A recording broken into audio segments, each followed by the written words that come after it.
क्या कहना? देखिए, हम लोग जातियों की राजनीति नहीं करते हैं। जन सुराज ने अपने संविधान में इस परिकल्पना में कहा है कि जिस जाति की भी जितनी संख्या है उस जाति से उसी प्रोपोर्शन में योग्य लोगों को निकालकर उनको भागीदारी दी जाएगी। इसमें सभी समाज शामिल हैं। आपने जो 5 समाज की बात कही उसको लेकर मैं जरूर टिप्पणी करना चाहता हूं। बिहार में नीतीश कुमार की राजनीति का एक हिस्सा रहा है जातियों का वर्गीकरण चेंज करना। एनेक्सर 1 को एनेक्सर 2 में डालो, 2 को 1 में डालो, 1 को एससी बना दो। उसी के तहत एनेक्सर 1 में आने वाली कुछ जातियों को, जिसको 5 समाज के नाम से एससी का दर्जा दिया गया। ये सही बात नहीं है, ऐसा दावा किया गया, क्योंकि जातियों का ये जो दर्जा चेंज होता है, कैटेगरी चेंज होती है, इसके पीछे साइंटिफिक स्टडी होनी चाहिए। राज्य सरकार उसको प्रस्तावित कर सकता है, उसको स्वीकार करने का पावर केंद्र सरकार को है। जैसा आपने देखा होगा बिहार में लोहारों के साथ भी ऐसा ही किया गया है। नीतीश कुमार ने वोट लेने के लिए यहां से कह दिया कि हमने 5 समाज को एससी का दर्जा दे दिया। केंद्र के सामने ना उसके पक्ष में साक्ष्य रखा, ना उस केस की पैरवी की। नतीजा क्या हुआ? जैसे लोहार को एसटी बनाया गया था और वापस ईबीसी बना दिया गया, उसी तरह 5 समाज के लोगों को एससी से हटाकर वापस ईबीसी बना दिया गया। तो एक विशुद्ध तौर पर शॉर्ट टर्म राजनीतिक गेन के लिए नीतीश कुमार ने और नीतीश कुमार की सरकार ने इन जातियों को ठगा है, और इसीलिए ये जातियां आंदोलित है और हम लोग इसके विरोध में हैं। जातियों का जो वर्गीकरण जो चेंज होता है, जो ओरिजिनल एनेक्सर 1 था, जो कर्पूरी जी का था, और जो आज एनेक्सर 1 है, उसमें करीब 23 नई जातियां जोड़ दी गई हैं। और ये नीतीश कुमार हमेशा ऐसा करते रहे।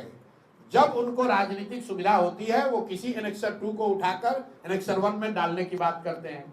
कई बार उन्होंने एनेक्सर 1 की जाति को एससी या एसटी बनाने की कोशिश किया।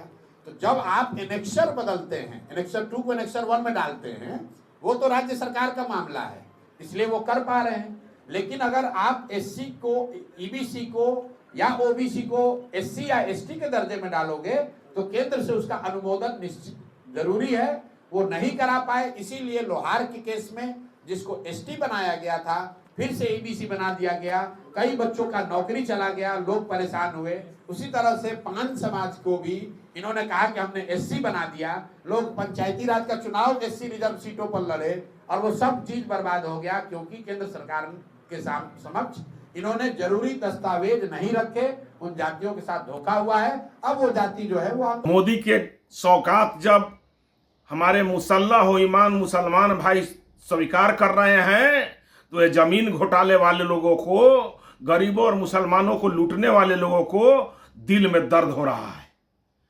वक्फ बोर्ड, लालू परिवार को वक्फ बोर्ड के जमीन पर नजर है। पूरे गरीबों के जमीन को नौकरी के बदले लिखवाने के बाद अब वक्फ बोर्ड के जमीन पर इनकी नजर है और वक्फ बोर्ड के जमीन कब्जा करना चाहते हैं। मोदी सरकार हर गरीब मुसलमानों को जो उनका हक हकूक है उसको देना चाहती है। वक्फ बोर्ड में जो गलत है उसको ठीक करना चाहती है और गरीब मुसलमानों को उनके हक का चीज मिलना चाहिए। लेकिन ये लालू प्रसाद यादव जी के परिवार को वक्फ बोर्ड के जमीन पर निगाह है और उनको पता नहीं है कि जिसका मुसल्लह हो ईमान वही मुसलमान है और उसके लिए मोदी सरकार खड़ा है। लेकिन जो बेईमान लोग हैं उनके लिए मोदी सरकार कट्टर दुश्मन है। इसलिए मुसलमानों के हित में और इस देश के गरीबों के हित में मोदी सरकार काम करती है।